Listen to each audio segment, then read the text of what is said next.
You are listening to a Sustainable World Radio podcast.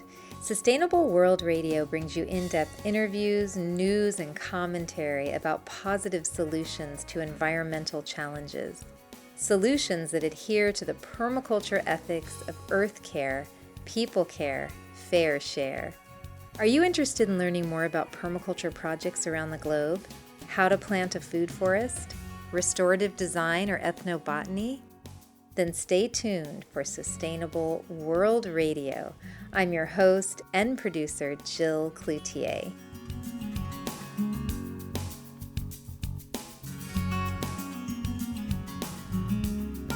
Owen Wormser is a landscape designer with a focus on sustainability and low-maintenance design.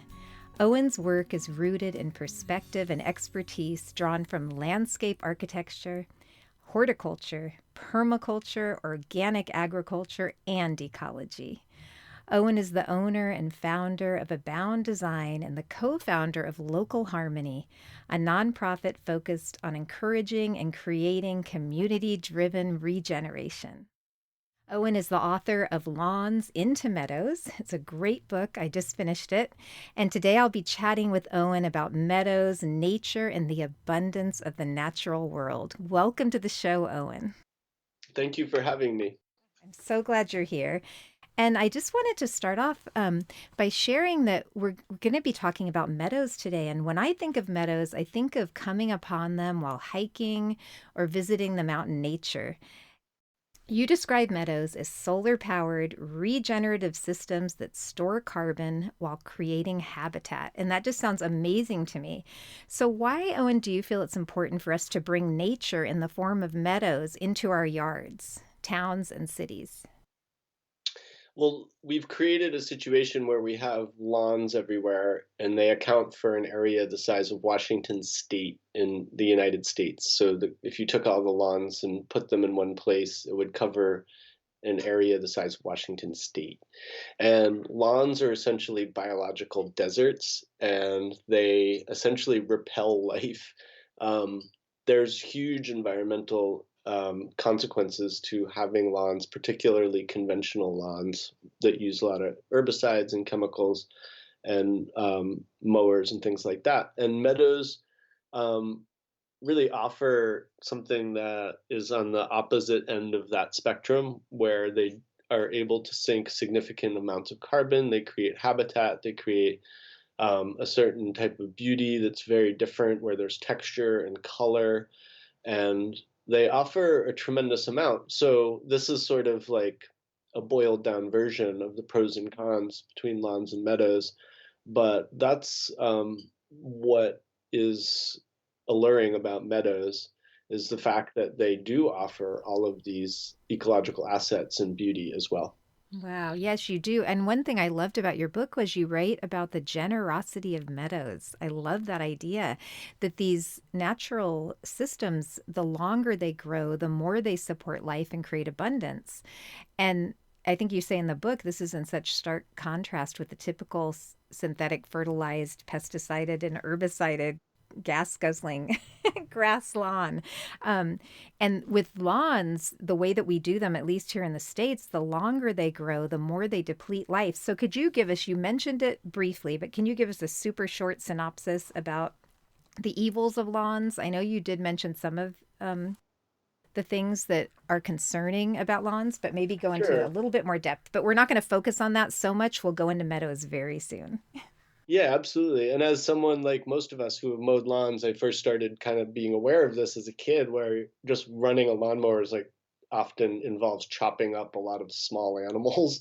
And God, that's it's something that horrible. always sort of took me aback. But just filling lawnmowers alone in the United States, the EPA has a statistic that says that there's 17 million gallons of gasoline that are lost, that are released into the ground or air from spillage, just filling lawnmowers. And there's many statistics like that, but essentially, mowing lawns accounts for enormous carbon footprint. The fertilizers that go into lawns also create a large carbon footprint, and that fertilizer runs off into the waterways. And also, homeowners tend to use large amounts of herbicides and pesticides on their lawn at 10 times the rate that conventional agriculture does.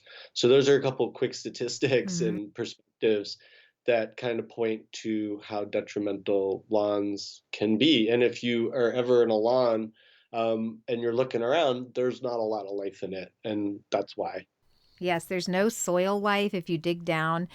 Do you think it's possible to grow a lawn in a more eco-friendly manner? But I guess you still have that Absolutely. monocrop though, right? It's still Yeah, just it's still a monocrop, and organic lawns are better. And I go to sort of pains almost in my book to point out that not all lawns are bad, and it's worth mentioning because, like so many things in our time, it's easy to look at it in a sort of black and white adversarial way.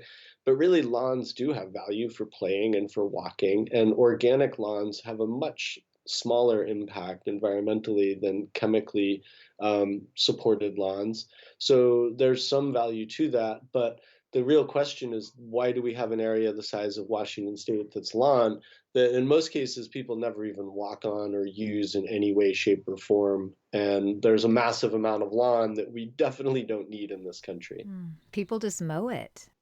Yeah, it's just sort of, I mean, there's a historical context of how we got here, but it's interesting because it just kind of on a societal level just kind of crept up on us, and here we are. Mm. And one thing I did learn from your book is that people over apply fertilizers and that nitrous oxides are emitted from fertilizer overuse. I didn't know that, which is a very potent greenhouse gas. And as far as climate change goes, the turf grass, I guess, I don't know if that's the correct term, that is used in most lawns, I believe have really shallow roots, right? So it's not really great at sequestering any carbon. Exactly, and meadows are the opposite in regard to their ability to be deep rooted. A lot of meadow plants over time can have roots that reach 10, even 15 feet into the soil, and they are able to sequester large amounts of carbon. And all of the studies on grasslands around the world that are focused on carbon sequestration show that they sequester significant amounts of carbon on par with oceans and forests, and it's very significant. And this is something that you can do in your own yard. And at the same time, like you mentioned earlier, meadows create habitat as well. So you can really create something that's an ecological asset as opposed to something that's essentially depriving nature of anything of value, which is what lawns tend to do. Hmm. And are meadows, Owen, found worldwide? They are. And, meadows are something that basically happen because either there's a limited amount of rainfall or because of grazing or fire. Those are really the main reasons that meadows exist around the world. And so um, there's a hold on a sec here. Okay. It's my printer. So, yeah, so meadows exist because of grazing or fire or a lack of rainfall. And without those inputs, most areas that are meadow will become forest. And so there are what essentially are meadows all over the world. They get called different things like steppes in Asia or savanna in Africa. They're called plains in North America. But these are all areas that are maintained due to grazing or fire, or like in the high plains in the United States, there's barely enough rainfall to support or consistent rainfall to support trees and shrubs. So there are certain grasses that can survive and thrive in their place. But without the grazing pressure and fire pressure that has supported grasslands around the world, a lot of them would turn to forest. Because that's where nature's moving, right? Always. Exactly. So on the plains of Africa and the savannas of Africa, those grazing animals keep the trees from taking over. In North America, fire was a huge factor. That's true in most grasslands around the world. And of course, bison in North America were, a big mowing machine. There are millions of them just going across the plains eating grass. Wow. And so, really, what we're going to be learning about how to plant meadows at home, and you're going to have to be, if you plant your meadow, you're going to be the disturbance, right? That keeps the meadow in check.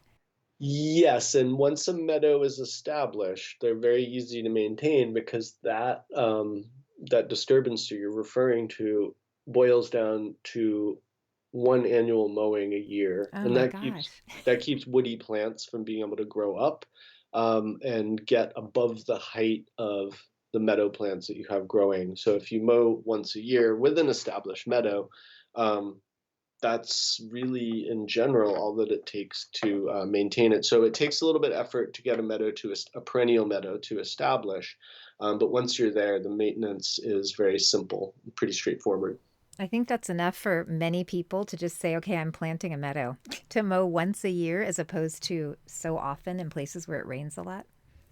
It's A true, good and there's an benefit. economic Hmm. factor to that too. Mm. I mean, people do spend large amounts of money on mowing and taking care of their lawns, and I was researching that number. It's very difficult to nail it down. It doesn't seem like anybody's really tracking it across the whole industry, but we're talking many tens of billions of dollars, anywhere from 50 to 150 billion dollars a year. Mm. And this is, most people know this who have had lawns. And so having a meadow is a much less expensive option as well, which is worth mentioning because, the maintenance is very simple.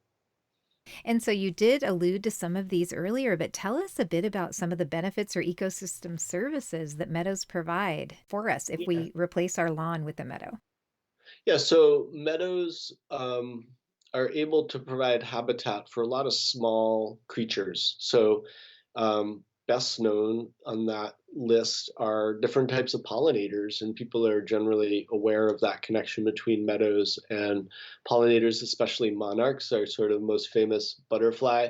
But there's so many pollinators. There's moths, and there's beetles, and there's wasps, and the list is long. And meadows provide food for them, and they also provide food for birds and small animals like rodents because they create seeds too.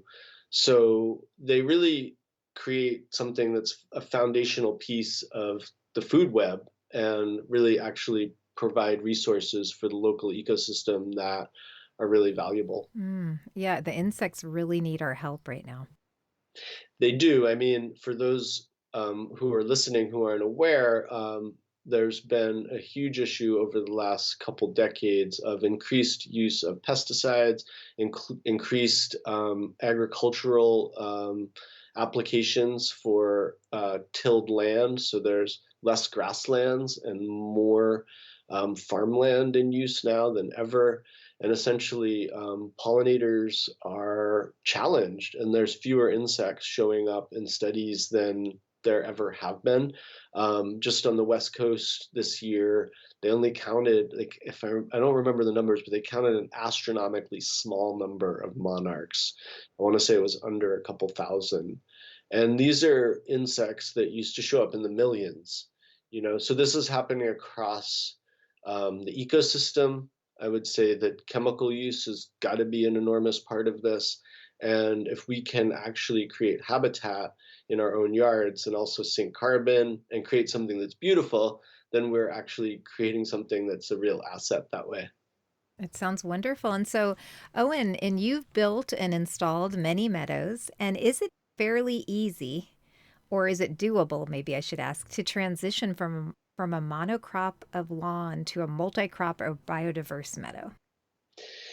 The actual physical act of doing it is relatively easy and accessible. And essentially, you need to get meadow plants to be able to establish in that space. And in my book, I talk about different approaches to that.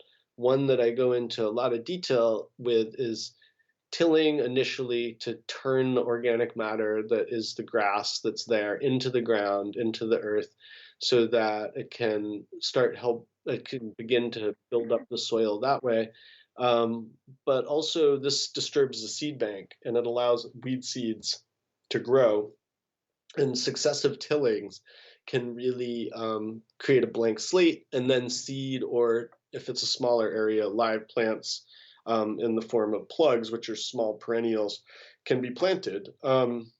So that's sort of the way that I'm suggesting, but there's many ways to go about this. And I also talk about planting live plants into grass and just letting the grass grow up, or putting seed down. In one instance, I've used a drill seeder where it's basically scoring existing turf and putting seed, distributing seed into those scores, and then closing that up afterwards, and the seeds get soil contact, and they're able to grow up through the lawn, and the lawn is let to grow and become a meadow. So I just kind of mentioned some of these possibilities because there's a number of ways to do it. And ultimately, I break those down in the book. But the real point is that um, if you can get it to look like a meadow and have plants established, then that's success. And so there's a lot of people out there when it comes to these things that sort of point to a particular technique or approach and sort of say that that's right. And I'm really going at it from a broader perspective, which is if you can get results, then that's right. And so there's different ways to do that, and I just broke down a couple of them, albeit quickly, but those are some examples. One trend that has happened in California is that lawns got a really bad rap a few years ago, and people ripped out their lawns and then nothing happened. They just left this bare soil baking in the hot sun. So to be able to replace a lawn by possibly not having to till might be a good option for some people. Yeah, so the hard part with meadows, I would not say is the physical act of creating them. The hardest part is the understanding of what the process entails. It's not a labor-intensive process, doesn't even really take a lot of involvement as anything goes in the landscape. It's actually one of the easier things to create. But it takes time. If you're creating Mm. a perennial meadow, a lot of times it can take 2 or 3 years for those plants to really start to show up and fill out. So expectations and understanding around that are very, very important. And also in certain settings, say a suburban neighborhood with a homeowners association, it can be really tricky to just rip up your grass and have something that is, bare for Mm. a year or two. So there's different approaches to that. And one of them is using a nurse crop, which Hmm. protects the soil so it's not exposed. It protects against erosion and the sun baking the soil, and provides cover for the young seedlings that are establishing. So that can be helpful. And also, I mention in my book about using responsibly chosen annual seeds in that first year because they can provide color while your perennial meadow's still establishing. So there's different approaches in regard to that, but it has to really be understood that it's a process to establish a meadow, and it doesn't just happen overnight. And it can be 2, 3 years before it really starts to look like something. And that is probably the hardest part of creating meadows. So, for listeners who may not be familiar with what maybe a meadow in a lawn, replacing a lawn would look like, can you just describe like a thriving meadow to us? Yeah, so a meadow is really something that um, has grasses in it. And when I'm putting together a meadow, I try to use plants that are the same height or similar heights, because essentially tall plants always dominate shorter plants in the natural world and in gardens too. So the goal is to use similar species of similar heights. And I usually try to use like 30 to 50% grasses, because grasses provide texture, and flowers come and go. And so without the texture of grasses, meadows often look kind of blocky or coarse, especially when the flowers go by and the dead flower heads are there. So grasses really soften that, and also grasses oftentimes will stay upright through the winter and provide really beautiful color and texture through winter months when nothing else is growing. So the grasses are kind of the foundation of the plant species that I use, and then I'll choose perennials that essentially match the conditions of the site and are the right height and add them to the mix. And that's kind of what a meadow design, when you're especially when you're planting from seed, is based on is what your species list is, because those seeds go down onto the ground, and that's what you get. So where they establish and how is kind of up to them, and they sort themselves out. But most meadows that I build are probably about 2.5, 3, maybe 4 feet tall.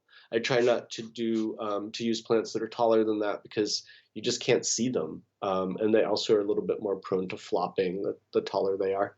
The pictures that I saw online of your work, they look beautiful, and it's so interesting and so much more going on than just the grass lawn.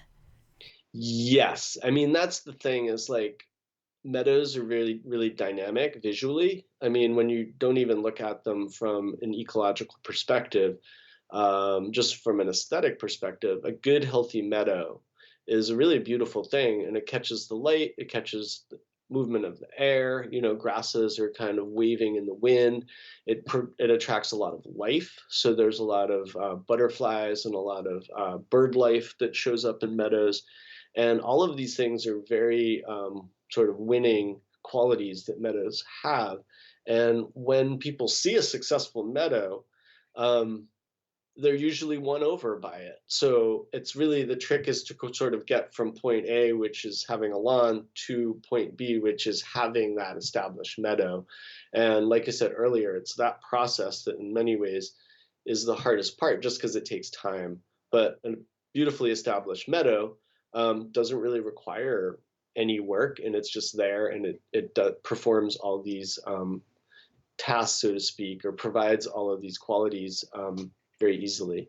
And do meadows like grow up to where they just, or do they just keep going as long as you provide that disturbance of mowing once a year? Yeah, they do. You know, so meadows are truly regenerative. That's a word that gets batted around a lot, but they are regenerative in the sense that they're self-seeding constantly and they're dynamic. So certain species might do better than others, and they sort of start to spread. And I usually really try to use a wide range of species when I start because it's hard to know which ones are going to do best Mm-hmm. on any given site. So there's usually some plants that kind of rise to the top of the pile in terms of their presence. But meadows are not static, and they're dynamic, and they change over time. So they're also very interesting to watch because we're used to gardens being very controlled, and meadows are very fluid. They're self-seeding, birds are moving the seeds around, and they change over time. And so you mentioned nurse crops earlier. Would that be like wild oats and rye and kind of Exactly. cover crop type Yep. plants? Oh, that's Those great. would be those would be great examples of cover crops or crops. Yeah. And so, Owen, you said you start with grasses, and so I believe there's cool and warm season grasses. Can you just share a few of your favorite grasses that you incorporate into meadows? Yeah, there's, you know, here on the East Coast or east of the Rockies, there's a grass that is a warm season grass, which means it's a clumping grass. And essentially, a warm season grass is a grass that does most of its growth and growing when temperatures are warm. I forget what the cutoff point is. I think it's like over 65 degrees at night, something like that. And cool season grasses do their growing more in the spring and the fall when things are cooler. And most lawn grasses are cool season grasses. And most meadow grasses, or the best meadow grasses, are often warm season grasses because they clump, and therefore they don't create this dense mat that allows, or a dense mat can restrict other meadow plants from growing. So clumping grasses play nice with other meadow plants. So like I was saying, on the East Coast, there's a grass that I use a lot called little bluestem, which is a nice warm season grass. It grows about 2.5, 3 feet tall, and has this beautiful bronze copper color in the winter. It stays upright basically all year until the spring. And that's a grass that I really tend to use a lot of because it's a workhorse and it does a good job. Another one that I use a decent amount of is switchgrass, which is Panicum virgatum. And depending on the region you're in, or the country you're in, you want to use a local native grass or local native grasses.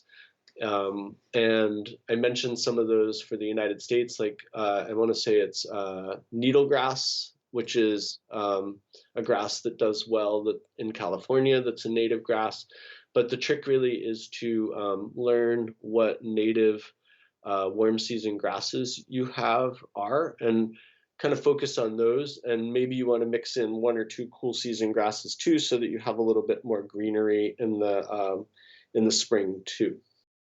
Just hearing you describe these plants and the meadows just makes me think for insects and the pollinators and creatures, it's just such a respite, I bet, for them to actually have little hiding places and food, and it's such a wonderful thing to provide to nature. They really use it. And I encourage my clients not to mow their meadows until spring because a lot of those creatures use the plants over the course of the winter, whether it's as a seed source for food or insects that use the hollow stems of the plants to overwinter as larvae. And the meadow has a lot of value even when it looks like it's totally dormant. Mm. So, yeah, they're very valuable that way. That's wonderful. And so you have your grasses, and then could you just share with us just a few of your favorite flowers and other meadow plants? Yeah. So some there are certain meadow plants that I use regularly because they work so well. And a lot of the milkweeds, the Asclepias family, they are species, they do really well in meadows. And so I use a lot of one of them that I use a lot of is Asclepias incarnata, which is rose milkweed. And that's a lovely one. But there's a lot of different milkweeds, and most of those are great plants for meadows. But I also use something like Rudbeckia, black-eyed Susan, on a regular basis. I'll use Echinacea fairly regularly because these are plants that perform. And in the end, that's the most important part is like to be able to get those plants to establish and to be able to get that color and to be able to provide food for pollinators. And some of those plants that I mentioned, like Echinacea, it's a generalist plant for pollinators. But those plants are really important as sort of a base level. And then there you can get into plants that are a little bit more specific to local pollinators or insects that you might want to target more Mm-hmm. specifically. And I noticed anise hyssop was one of the plants, and echinacea, which you could also harvest yourself for medicinal herbal medicine. A lot of meadow plants have medicinal value.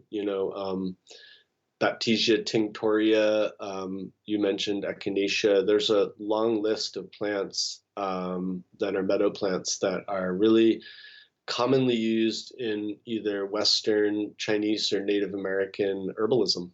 Yeah, so it's great. So multi benefits from these amazing plants. Plus, they're very resilient and hardy, right? So hence, not so much maintenance and care.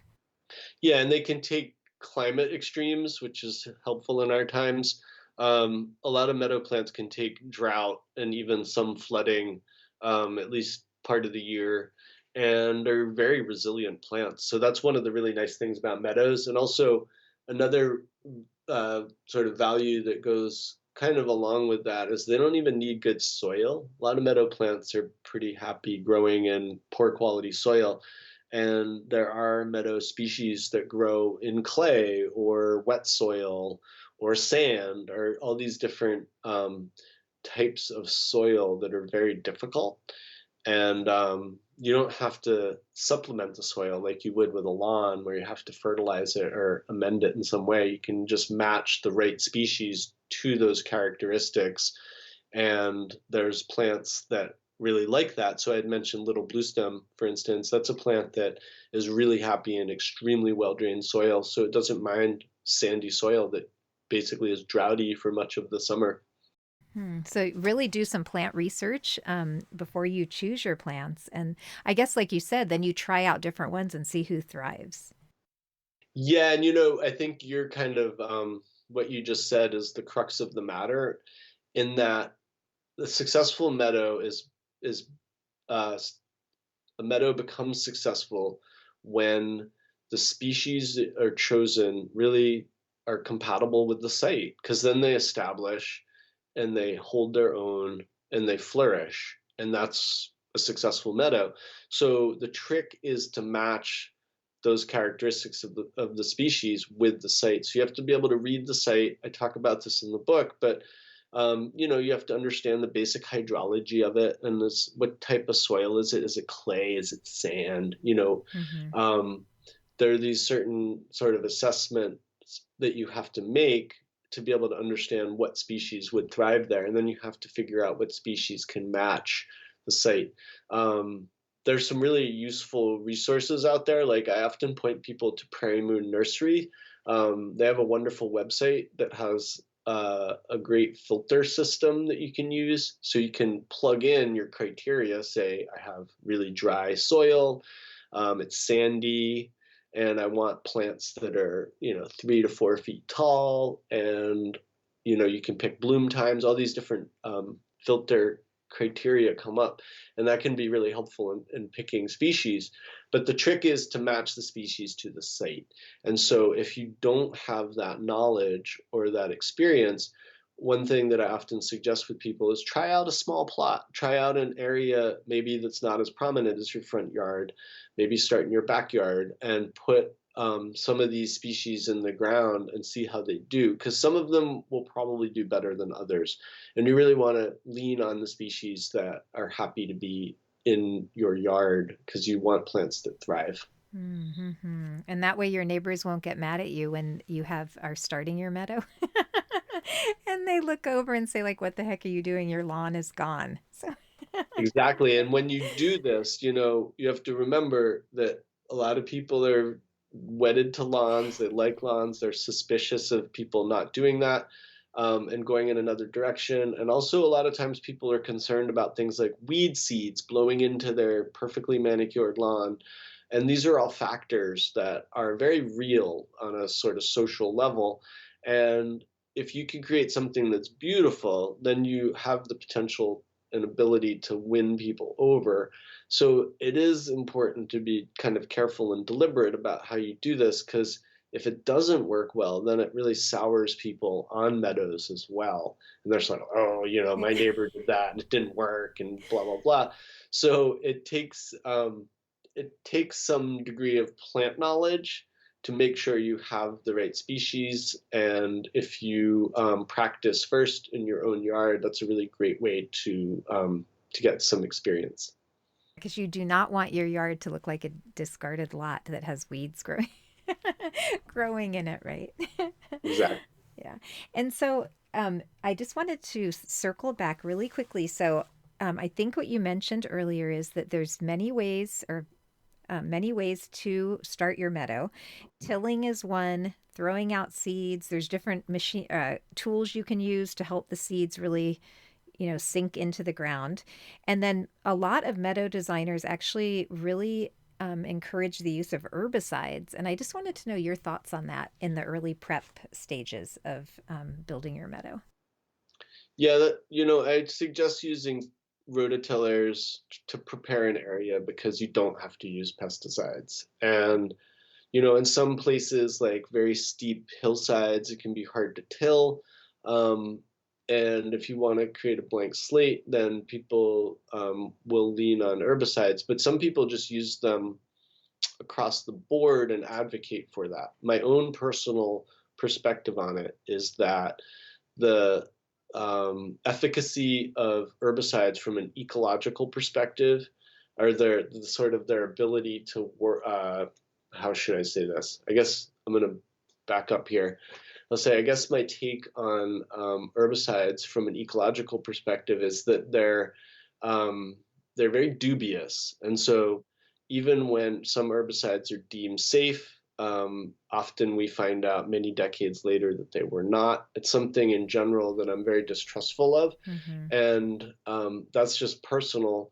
But when one is trying to create habitat for pollinators, it's pretty antithetical to start using a lot of herbicides everywhere because these are products that essentially kill life. And the promise is that they can do that in a very pointed, select way. But we've seen over time that this is often not how it actually really ends up. And in the wild, when a chemical is released into an ecosystem, there's so many different factors that modern science hasn't really looked into very much.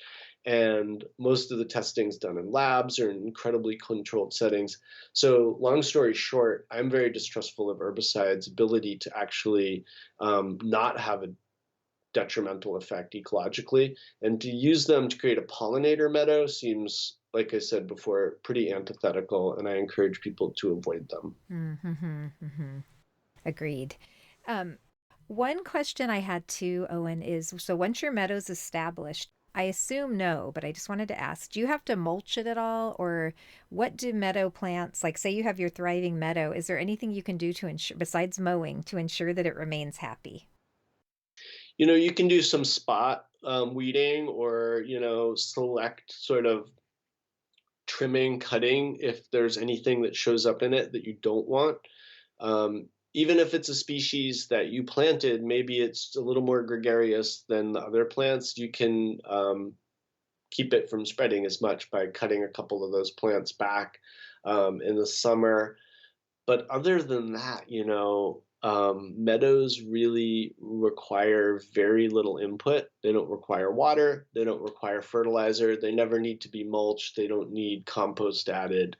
So really, it's pretty hands off. I think the most important part with a meadow is to really observe it and keep an eye on it because if something does show up that's say an invasive species that wasn't there before, you want to be able to cut that out or dig it out and remove it before it starts to become a problem.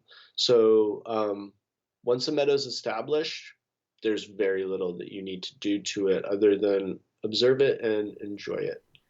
That's wonderful. And you can actually, for people with tiny little lots, you could do a mini meadow, right? Absolutely. And I actually talk about meadow gardens a bunch in the book, which is essentially a little mini meadow. And for smaller areas, you can plant using live plants. I mentioned landscape plugs earlier, and those are essentially trays of young perennials. And rather than paying full price that you would, like full cost of a perennial that you would pay at a nursery, you're able to get a tray of those same plants for significantly less per plant.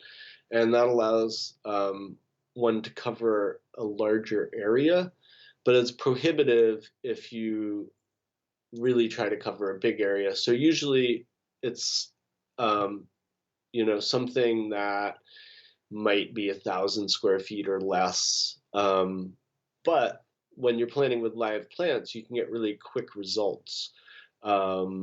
Once they're established, they start performing, and that can happen sometimes in the first season. So if you're able to plant live plants for a meadow garden in the spring, a lot of times later that summer, you start to see color and the plants filling out. So small meadows work. And sometimes, you can do that from seed too. It just takes a little longer, but it's also less expensive. You're not paying for live plants, you're just paying for seed. Um, but you could also, in a way, you can use meadow plants. It's not quite a meadow, but you could put them in a planter. And if you live in an urban area, you could have something on your windowsill, and you could have these same species growing in a very small space. And the reason I mention that is because meadow plants attract insects and pollinators, and you'd be really surprised what shows up if you plant these plants really anywhere, including even in an urban setting. Butterflies and pollinators will find them. And like we said, what a wonderful thing for them to spot Hmm. because, empty lots are being built on. And so I just think of the insects and pollinators, they need our help as well. So anything we can do to provide them habitat is so important. Yeah, it's surprising what shows up even in an urban setting. And I Hmm. think a lot of times people write off the presence of nature in urban areas, and it's just harder to find, harder to see, but it's still there. And if you provide any habitat, those creatures show up. Build it and they will come. It's really true. Yeah. So we've been singing the praises of meadows now for the past 40 minutes, and I'm curious if there's any drawbacks to growing a meadow. And one thing that I did read in your book was ticks can be an issue. Yep. So ticks is one of those drawbacks. I think the transitioning period where you're moving from a lawn into a meadow, that's something that can be tricky if it's not some if you don't establish a good nurse crop, if you don't have something that's full in that first year, it really can disappoint a lot of bystanders. And at the same time, people are also very concerned about ticks, and it's a very valid concern because ticks can really cause big problems for people's health. So, one of the things that I suggest is that people mow trails through their meadows that Mm. are 5, 6 feet wide, at least 4 feet wide, so that you can walk through your meadow and not have to brush up against vegetation. So, you don't have to worry about ticks dropping on you. And you you don't have to go in meadows to maintain them. So that's one of the benefits of having a meadow during tick season. You don't have to be in it. And similarly, like if a meadow, say, is next to a sidewalk, you can leave a strip between the meadow and the sidewalk that's mowed so people don't have to worry about brushing up against ticks. But it can be managed pretty effectively. And you can also incur part of having a meadow is that over time, bird life and animals come in and they can actually help mitigate some of these problems, including things like mosquitoes that may show up in larger numbers when you have a meadow. But you can do things like put up a bat house, and bats can eat 2, 3,000 mosquitoes a night. It's their preferred food. And if you actually can attract bats to your yard, they'll eat all the mosquitoes. So there's different approaches to these problems. For instance, with ticks, there's a nematode that you can put down that is specifically its life cycle is specific to ticks, and that supposedly can be effective. But there are these different approaches that some are mechanical, like I mentioned with mowing, and others are just working with nature to balance things out. And nature does. I mean, I know when I was on a tour of the landfill, and I think this happens at landfills all over, they had such a problem here with seagulls. And so they just brought in someone that had falcons who now patrol the landfill, and the seagulls just stay far away. So it's really interesting when we use nature as our pest extermination service, it's a lot healthier for us. It is, and it's usually very effective. And the Biggest Little Farm, if I remember in that Yes. movie, they had a huge gopher problem, and they put in a lot of owl boxes and brought in, or were able to attract a lot of raptors, and that made an enormous difference. Yeah, it's really interesting. That is a really deep place of investigation. If you want to dive into interesting, it's just the whole way nature is just amazing how there are solutions inherent in the system for these issues that come up.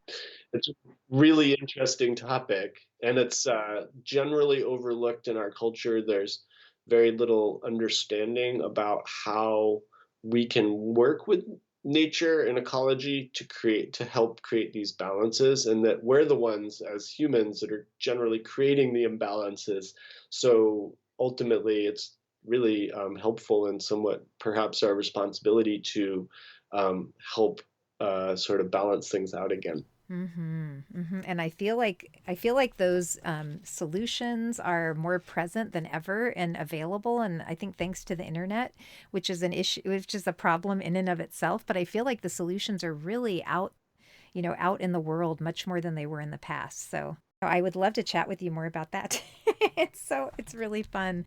Um, I'm curious too, really quickly, because I know we're getting to the end of our time, but you have designed, if people want to see your work, you have done beautiful, beautiful work. They can find you online at owenwormser.net, abounddesign.com, and localharmony.org, which is the nonprofit that you helped found.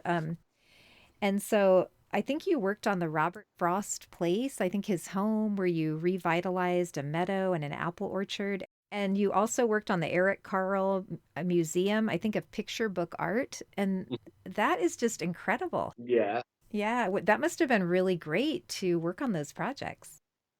it's been really special to work on projects like that, and I was able to work at one of Robert Frost's residences. He lived in a number of places throughout New England over the course of his life, and this one's in Franconia, New Hampshire. And I worked with them for a little over a decade and was able to transform the site. Um, but it was really amazing to work on a property where Robert Frost's presence was still Mm, palpable, and I got to stay in the house where he used to live, and it was really generally a very enriching experience. And yeah, these have been really inspiring in the long run because ultimately I approach my landscape design work from the perspective of an artist, and I love working on projects that are, where art is already part of the mix. that's wonderful. They're very beautiful. Thank Yeah, you. yeah, very beautiful. Is there anything else that you want listeners to know about meadows? Think about this for a sec. Okay, yeah, take your time. No, I think we've covered things pretty well. Um, so nothing's coming to mind. And one thing that I really loved about your story was that you grew up off the grid as a child. And you say in your book that you grew up surrounded by the profound presence, power, and stillness of the natural world. And that this really marked the beginning of your ever deepening relationship with the earth and plants. And so I'm wondering for listeners who are curious about that relationship, who may not have cultivated that already, do you have any tips? For connecting with nature that you could share with us today? Yeah, I think the simplest thing to do is to go find it. And with the understanding that as a human being, nature is everywhere and we all have a connection to it because we're of it. And in our modern world, we forget that everything we eat, everything that supports us is ultimately derived from the earth. And all of our systems, physically, how we function as humans is tied into nature. So it's a birthright. We're part of it, and we've just kind of forgotten that. And one can connect to it anywhere. It can mean going up to a tree and actually looking at the tree and seeing what's going on there. Are there ants walking up the trunk? Are there birds that are in the tree? Is there fruit? Is there flowering? And just really observing and connecting with nature. And that is something that is best done just because you're curious, not because you're trying to learn or you have some agenda. It's just really gratifying to be connected to plants and nature in any way because it's uplifting and it's inspiring. And a lot of people don't necessarily know that, or they think that's only for certain people. But really, nature's for everyone, and it's something that can be found and connected to really anywhere. You just have to want to seek it out. And it's worth trying out because if you haven't, like I said, it's very nurturing, it's very calming, and it also offers an enormous value because it shows us that there is this enormous system that is so complex that the mind can't even really understand, which is what we call ecology or the natural world. And it's just happening all the time. It's functioning, and it's outside of the realm of, the human world. No matter what, all of these systems are still working. So it's very humbling and also reassuring that it's there. So I guess, would just encourage people to go seek it out and connect. Yes, curiosity and wonder, right, are so important. Absolutely. And, with being in nature, you'll learn things and you'll want to identify plants or, a butterfly, or just you'll come up with observations and information over time. But that wonder is really something that can't be duplicated anywhere else and is unique to, a personal connection with nature.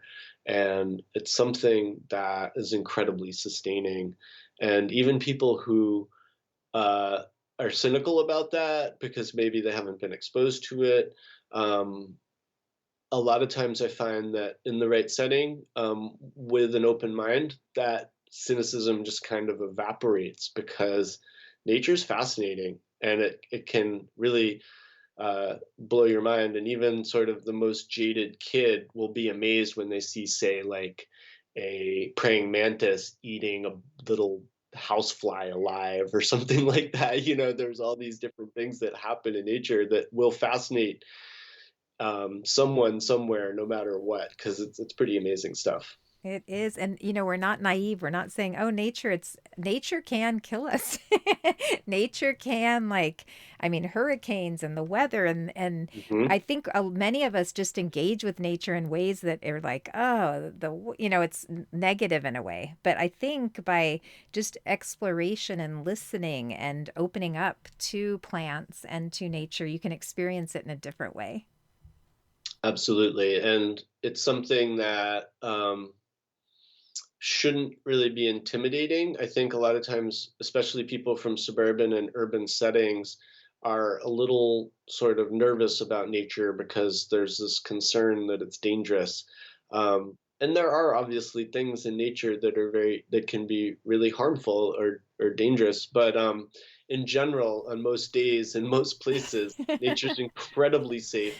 And so it's important to remind people that that's the case, and to go somewhere where you are comfortable. Start in Central Park if you live in New York, or wherever you might be, and check out what's there, and kind of get acclimated that way. Go one step at a time.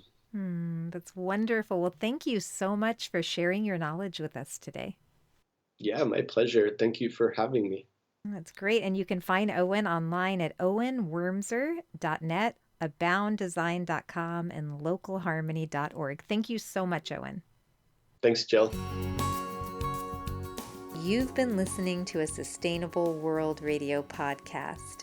You can find us online at sustainableworldradio.com and also on iTunes. For more information about permaculture and ecology, visit the Sustainable World Media YouTube channel, where you'll find videos about permaculture, aquaponics, organic gardening, rainwater harvesting, and much, much more. Sustainable World Radio is a listener-supported program. If you like what we do, please consider making a donation to the show. I'm your host and producer, Jill Cloutier, and thank you so much for listening.